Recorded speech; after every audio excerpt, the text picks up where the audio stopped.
Bueno, continuaremos el análisis de las técnicas lexicográficas de diccionarios elaborados en el siglo XIX cubano a partir del examen de los elementos que integran sus microestructuras. Para ello, como se señaló al inicio de esta presentación, conceptualizaremos primeramente los términos microestructura y artículo lexicográfico. Luego, mediante ejemplos tomados de los diccionarios cubanos del siglo XIX seleccionados como corpus para nuestro estudio, presentaremos e ilustraremos diferentes tipos de artículos lexicográficos, así como el tratamiento que en ellos se dan a diferentes elementos. Nos centraremos en la marcación gramatical, en las indicaciones etimológicas, en las marcas lexicográficas, específicamente en las sociolingüísticas y en la definición. No podemos obviar la aportación que para la elaboración de nuevos proyectos lexicográficos tiene el conocimiento de la producción diccionarística cubana desde las más diversas perspectivas: histórica, sociocultural, lingüística e ideológica. Por otra parte, el desarrollo teórico y metodológico alcanzado por la metalexicografía no puede hacernos olvidar que cada repertorio lexicográfico y cada diccionarista, hacedor de diccionarios o lexicógrafos, está marcado por las condiciones sociohistóricas y culturales de su tiempo. La mirada actual de lo realizado en épocas pasadas conlleva la responsabilidad de aprovechar las herramientas que facilite el análisis metalexicográfico para describir el objeto de estudio que nos ocupa, sin exigirle a estos repertorios cubanos decimonónicos el rigor científico que marca la práctica lexicográfica moderna.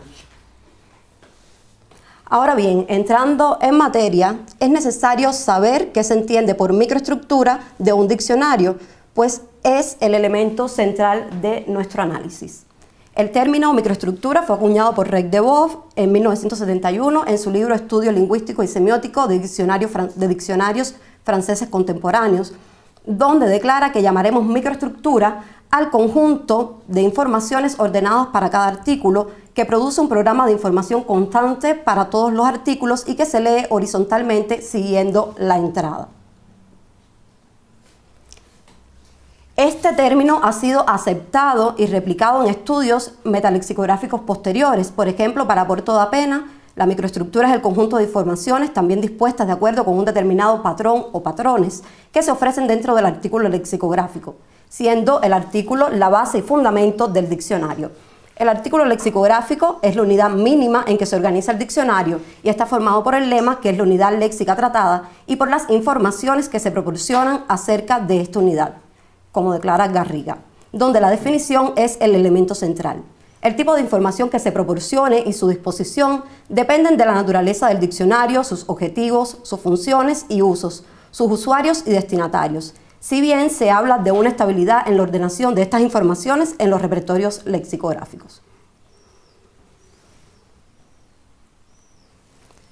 Ahora bien, teniendo en cuenta el número de acepciones que formalizan los diccionarios a través de la definición lexicográfica, encontramos artículos simples o monosémicos y complejos o polisémicos.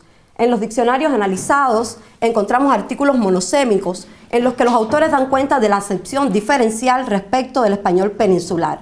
Sirvan de ejemplo las voces ripiar de provincialismos y chinchal del diccionario de Pichardo. Un caso interesante es el de Arbolella. Este autor emplea el signo ortográfico auxiliar doble pleca después de un lema para indicar que, además de las acepciones que tiene la unidad léxica en el español general, posee otras propias de la variedad cubana del español y que se consignan tras el signo.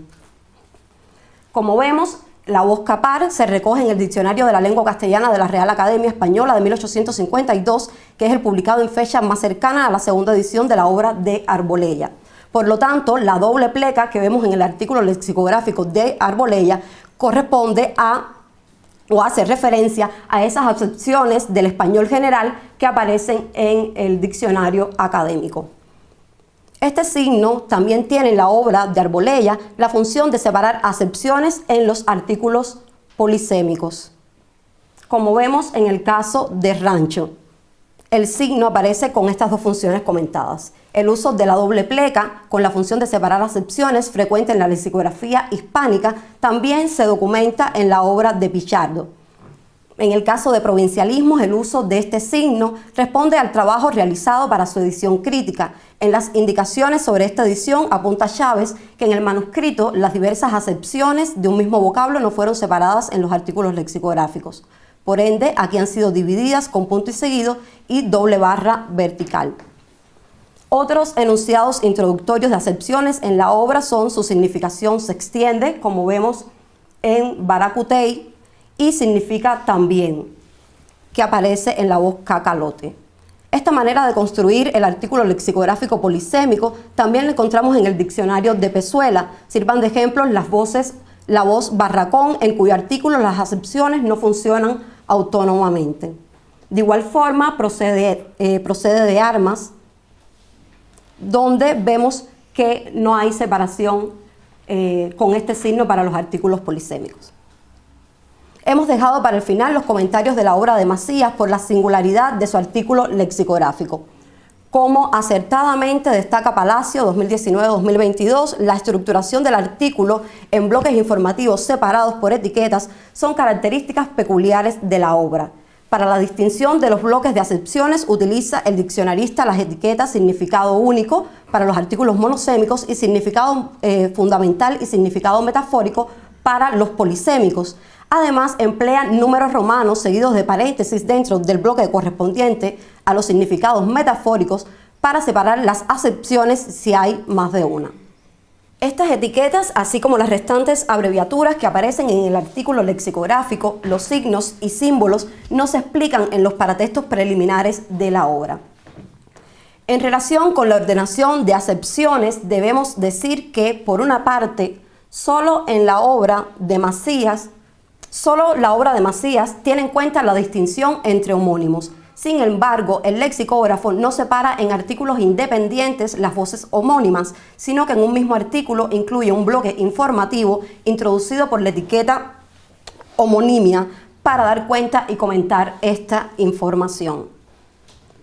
La no distinción de la homonimia en las obras comentadas no solo repercute en sus macroestructuras, sino también en sus microestructuras. Si bien no quedan explícitos los criterios que rigen la separación de las acepciones, se advierte que en algunos artículos se organizan teniendo en cuenta restricciones de uso, diatópicas, diacrónicas, estilísticas, cambios de categoría gramatical o transiciones semánticas debidas a usos rectos y figurados.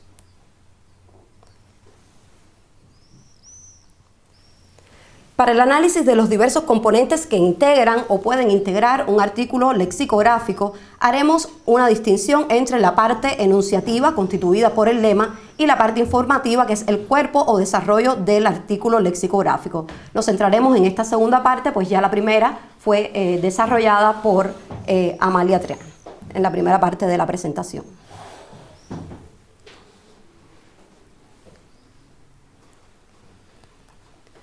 La parte informativa del artículo lexicográfico está integrada por diversas informaciones sobre el lema: etimología, pronunciación, grafía, indicaciones gramaticales, restricciones de uso, definiciones, acepciones, ejemplos o citas, que aparecerán en dependencia del tipo de diccionario, sus funciones o destinatarios, como anteriormente señalamos. Si bien en la lexicografía moderna el ordenamiento y tratamiento de esta información tiende hacia la regularidad, veremos que en el corpus de diccionarios que nos ocupan no siempre existe sistematicidad. Ahumada propone una tipología de los diccionarios a partir de la conceptualización del diccionario de lengua monolingüe y destaca que es con el diccionario de autoridades que inicia la lexicografía monolingüe hispánica. Más allá de las opiniones a favor o en contra de esta consideración, lo que nos interesa para nuestro análisis es su propuesta de estructura mínima del artículo lexicográfico, ya presente en ese diccionario académico. Esta estructura básica está integrada por tres elementos, como vemos: la entrada como expresión del conjunto de rasgos fonológicos, la categoría como expresión del conjunto de los rasgos morfosintácticos y la definición como expresión del conjunto de los rasgos semánticos. De su modificación, fruto de las necesidades de los usuarios o de los intereses del lexicógrafo, nace siempre una estructura, por supuesto, más compleja del artículo lexicográfico que se refleja de diferentes formas en los diccionarios. Pasaremos a comentar qué tratamientos reciben algunos de estos elementos microestructurales pertenecientes a la parte informativa del artículo lexicográfico en los repertorios objeto de estudio. Comenzaremos por la categoría gramatical del lema. Si bien esta no es la única información de naturaleza gramatical presente en los diccionarios, es la más tradicional. Generalmente se formaliza mediante abreviaturas y se ubica inmediatamente después del lema, a excepción de cuando los diccionarios incluyen información etimológica que a veces lo ubican antes. Estas indicaciones pueden hacer referencia no solo a la categoría gramatical del lema, por ejemplo, verbo, sustantivo, sino que también pueden expresar su subcategorización como femenino, masculino, ambiguo, si es un sustantivo, o transitivo, intransitivo, pronominal, si es un verbo. De los repertorios analizados, las obras de Armas y de Pezuela no incluyen categorización gramatical de los lemas, mientras que en provincialismos, Pichardo, Arbolella y Macías, esta categorización gramatical se incorpora detrás del lema, generalmente a través de abreviaturas.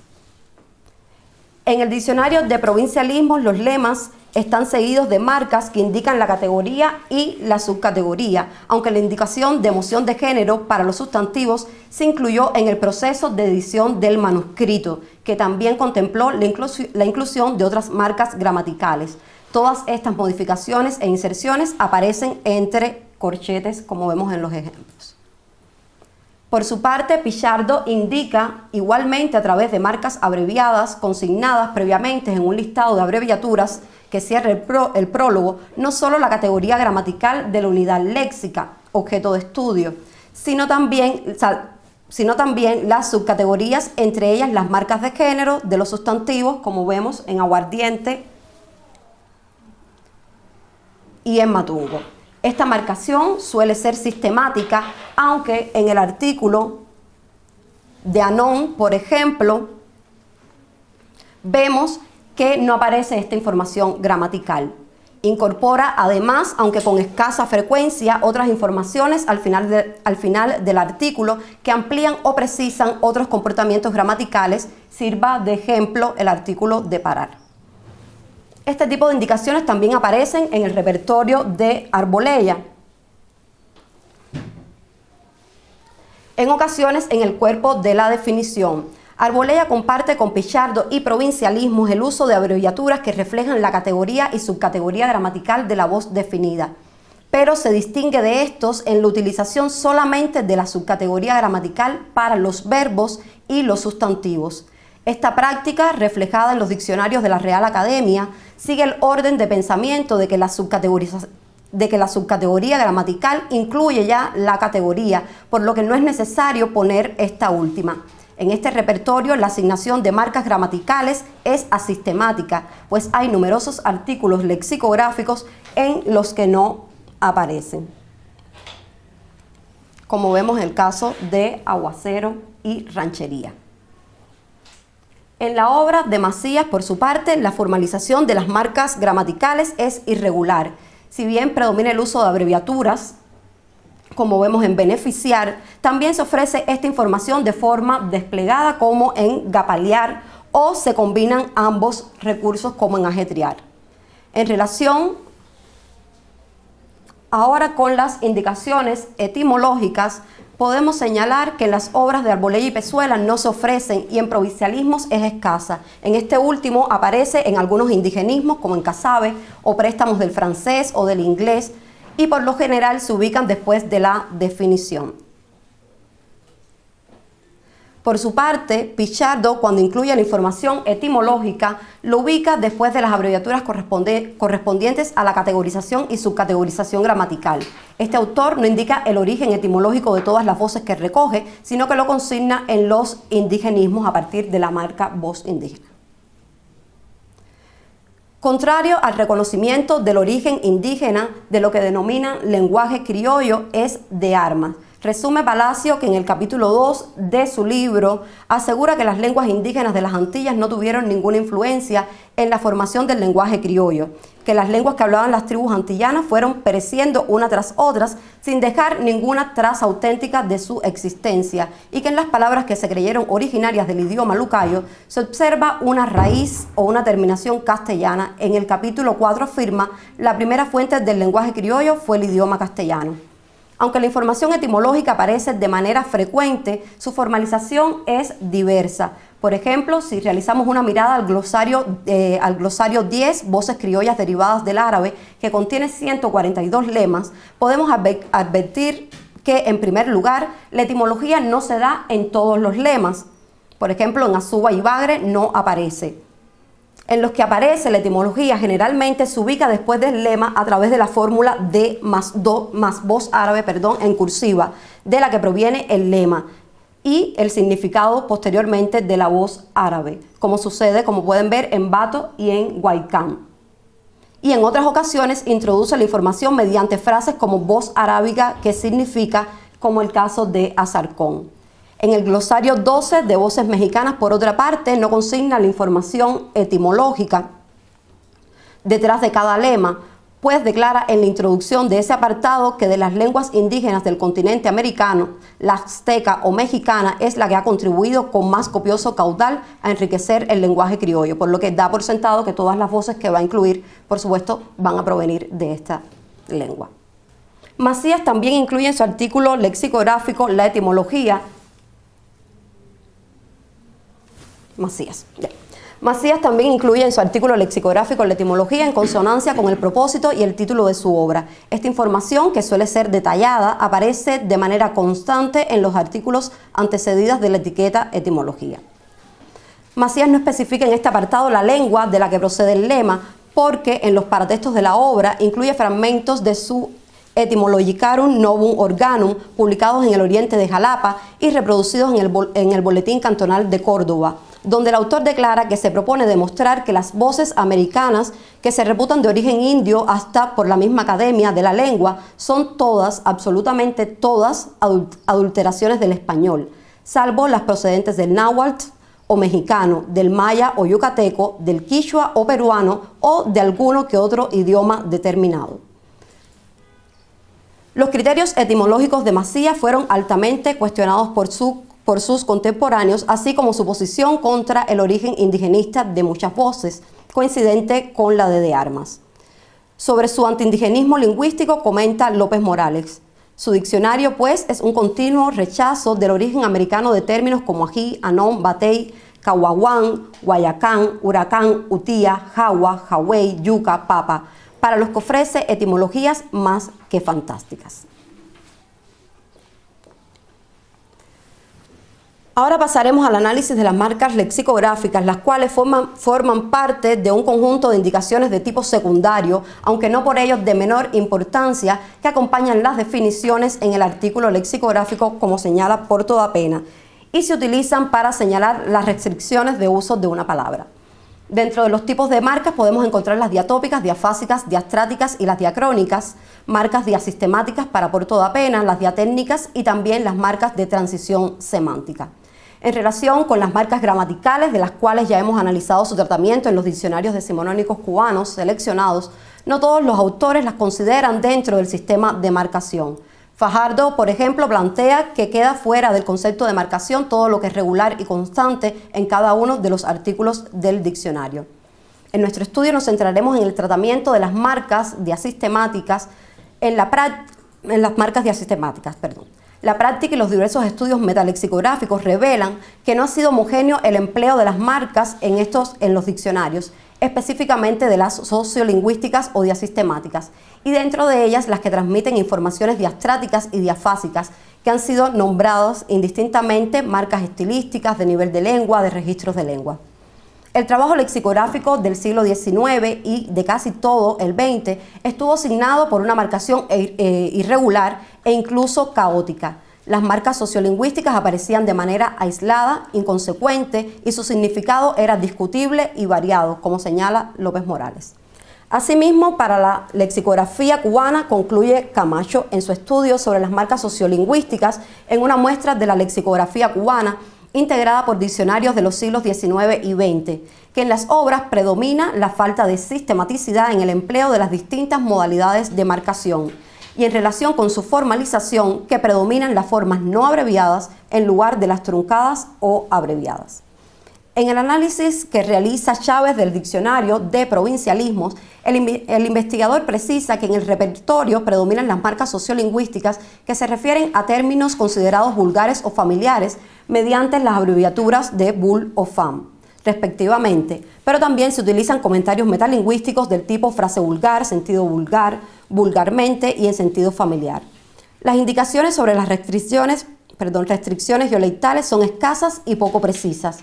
Advierte Chávez que en el diccionario de provincialismos la mirada de los usos de los vocablos, la diferenciación geográfica se realiza desde La Habana, véase el artículo de Camagüeyano, quedando englobadas todas las otras zonas de Cuba en frases como interior de la isla, en los pueblos del interior de la isla de Cuba, como se muestra en los artículos correspondientes a Cacalote y Cocosa. La expresión de las restricciones de tipo geográfico en el repertorio de Pichardo es más precisa y variada que en provincialismo. Sirvan como muestra los ejemplos que aparecen en pantalla. El autor también utiliza enunciados menos precisos para decir que una voz no es de uso extendido en toda la isla, como es el caso de Aliño, donde se refiere a en algunas partes de la isla. Pichardo no emplea marcas formalizadas mediante abreviaturas para brindar este tipo de información, sino enunciados que coloca en la definición y que, si bien aparecen con mayor frecuencia al principio de ella, también los podemos encontrar ubicados en el medio o al final. Por otra parte, Camacho nos dice que Pichardo utiliza varios mecanismos para formalizar las marcas sociolingüísticas. Enunciados numerosos que sustituyen a posibles marcas, como palabra indecentísima, vulgar no decente, vulgar indecente, algunas marcas no truncadas como son vulgar, frase familiar o interjección vulgar. También identificamos el uso de formas abreviadas como familiar y vulgar que se ubican después de las marcas gramaticales y que aparecen en el listado de abreviaturas de la obra.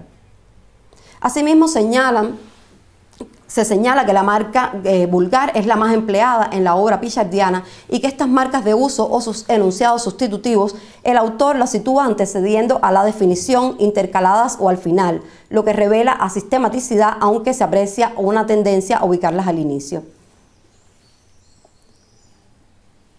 Arbolella, al igual que Pichardo, solo lista como marcas sociolingüísticas las abreviaturas correspondientes a familiar y vulgar. Y Pezuela no hace uso de marcas sociolingüísticas abreviadas, pero realiza escasos comentarios dentro de las definiciones relacionados con informaciones diastráticas, como llamado vulgarmente, como pueden ver en el lema aciguatar. También realiza comentarios diatópicos, como en la mayor parte de la isla, como es el caso de Hacienda, en la isla, en Estación, en algunas localidades del departamento oriental, como se puede ver en Guafe, en la voz Guafe.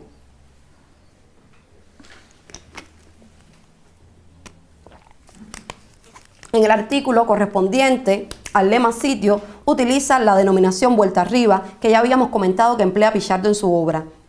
También se observa que con la indicación antiguamente se usaba, señala información sobre la vigencia de uso de la palabra y de sus acepciones. En de Armas, por su parte, las informaciones diastráticas y diafásicas son escasas, predominan las diatópicas y las diacrónicas.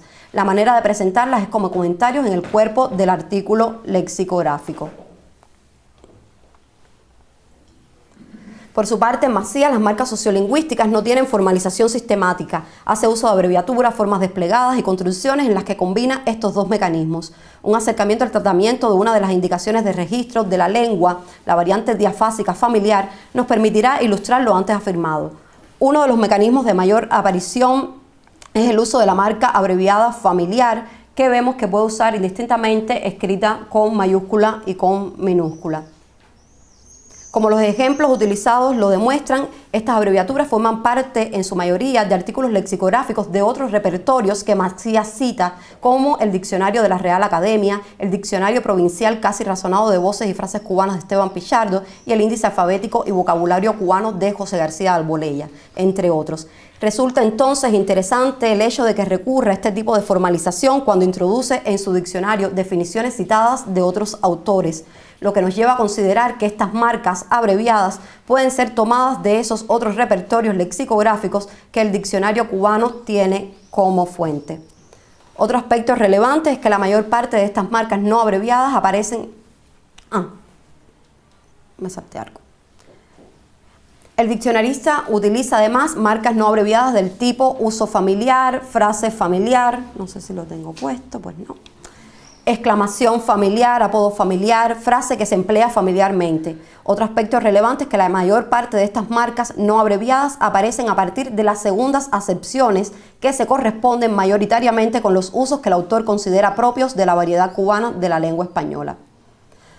Ahora, para finalizar, pasaremos al examen de las definiciones presentes en estos diccionarios, aunque la revisión, sabemos, exige mayor exhaustividad, máxime si se tiene en cuenta que la redacción de esta información es una de las tareas más complejas a la hora a las que debe enfrentarse el lexicógrafo, que sería la formalización a través de los procedimientos lexicográficos de los sentidos de las palabras fijados por el uso de una comunidad.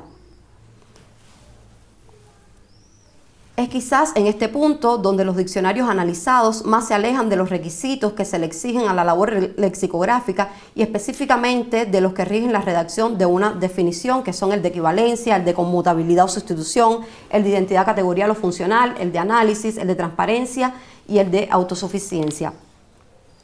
Observa Chávez Fajardo en su estudio doctoral sobre el diccionario de chilenismo y otras voces y locuciones viciosas de Román, que en esta obra las definiciones participan de un tipo de discurso relacionado con los comentarios, las notas y las observaciones.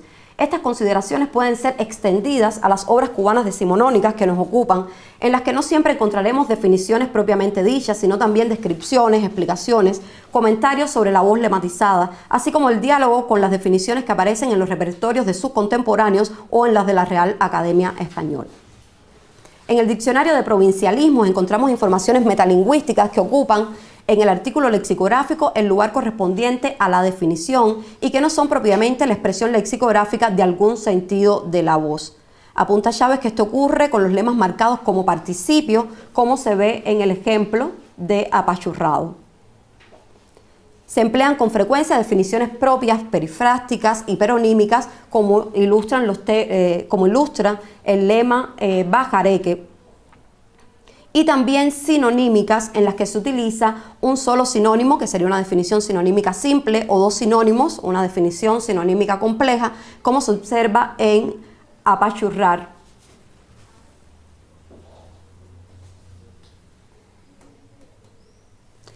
En muchas ocasiones las definiciones sinonímicas son presentadas por estructuras introductorias del tipo lo mismo que, como el caso de Babiney. Sobre el uso de estas estructuras en la obra, destaca Chávez que evidentemente para el proyecto del diccionario de provincialismo no se tuvo en cuenta la decisión que había tomado la RAE para el DRAE 1822 de ahorrar espacio mediante la eliminación de muletillas como indica que o lo mismo que, lo cual es explicado al inicio de esa edición. Se utilizan también con elevada frecuencia las definiciones metonímicas introducidas por la palabra especie de sentido general, seguida de vocablos que indican aproximación o semejanza. Véanse los artículos, por ejemplo, lexicográficos de Gegen. Y también se incluyen definiciones impropias para las interjecciones. Las definiciones enciclopédicas son realmente escasas en este diccionario, aunque podemos encontrarlas, por ejemplo, en el artículo de Buniato. Si bien en esta obra los requisitos exigidos a la definición no se cumplen en su totalidad, podemos decir que son frecuentes las definiciones propias conceptuales. Se evidencia la voluntad de construir definiciones cortas y precisas. Estas contrastan con las de la obra de Pichardo, pues este autor, aunque incluye definiciones propias, conceptuales es dado a la prolijidad informativa, a la inclusión de comentarios, de datos enciclopédicos, fundamentalmente en las definiciones correspondientes a las voces de flora y fauna, así como de otras realidades materiales vinculadas a la cultura y tradiciones cubanas. Ahora pasaremos a ofrecer algunos ejemplos ilustrativos de los distintos tipos definicionales que podemos encontrar en el repertorio de Pichardo. Incluye definiciones propias conceptuales y peronímicas, como muestra el artículo de algodonal.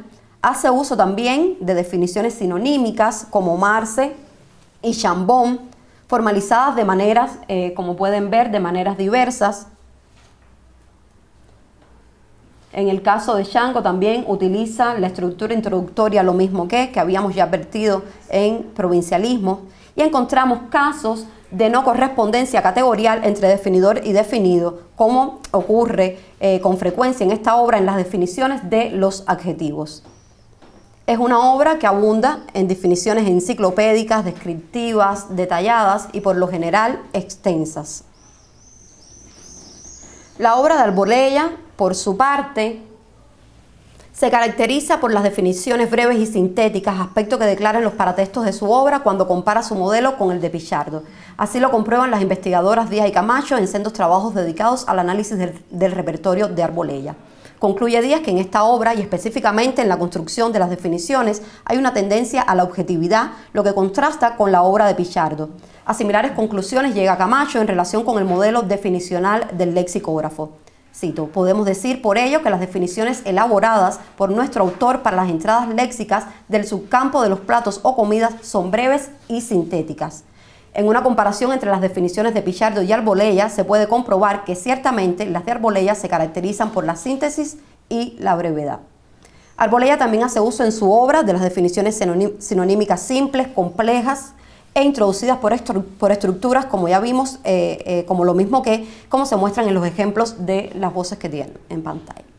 Un aspecto interesante en su repertorio está relacionado con el diálogo que se establece entre este y el resto de la obra que lo incluye, el Manual de la Isla de Cuba, compendio de historia, geografía, estadística y administración. En el repertorio, el lexicógrafo incluye voces relacionadas con temáticas como la economía, la política y la sociedad cubana de la primera mitad del siglo XIX, que son tratadas con prolijidad en el manual. En consecuencia, cuando el autor lematiza una voz sobre la que ya ha ofrecido información en el manual, solo ubica a continuación del lema el número de la página de la obra donde se habla de la voz lematizada.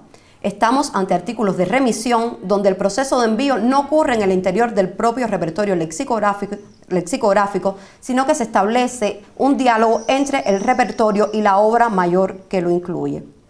La obra de Pezuela, por su parte, presenta algunos de los tipos definicionales identificados en los diccionarios ya descritos. Encontramos definiciones enciclopédicas como la del lema potrero, también definiciones perifrásticas conceptuales, algunas veces ampliadas con enunciados explicativos, por lo general no muy extensos. Véanse los artículos, por ejemplo, de Sabana y Boillo. Algunas definiciones son de tipo híbrido, funcionales y conceptuales, pues se construyen con fórmulas introductorias del tipo nombre que se da generalmente, se aplica a esta denominación. Debemos destacar que en este repertorio no se emplean definiciones sinonímicas.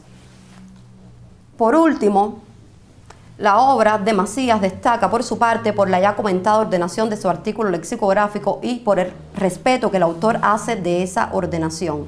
En relación con las definiciones, ya apuntamos que se introducen mediante etiquetas que dan cuenta de las distintas acepciones de las voces, acepciones que Macías toma de otras obras y que vuelca en su diccionario, que intenta hacer un estudio lexicográfico crítico, como lo indica el título de la obra. Por lo tanto, en la mayoría de los casos, los tipos definicionales que presenta se corresponderán con los empleados por las obras que le sirven de fuente.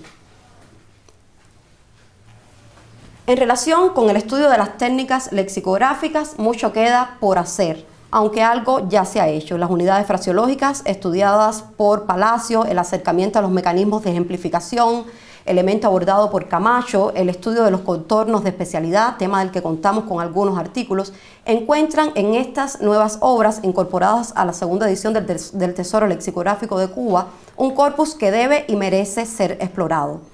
Si bien esta presentación constituye una aproximación a la técnica lexicográfica de los diccionarios cubanos decimonónicos, los datos que aporta coadyuvarán al anhelado propósito de escribir la historia de la lexicografía cubana, así como de periodizarla. Este empeño marca la labor del equipo de trabajo del Tesoro Lexicográfico de Cuba y del proceso que realiza de búsqueda, recopilación, procesamiento y análisis de repertorios lexicográficos cubanos.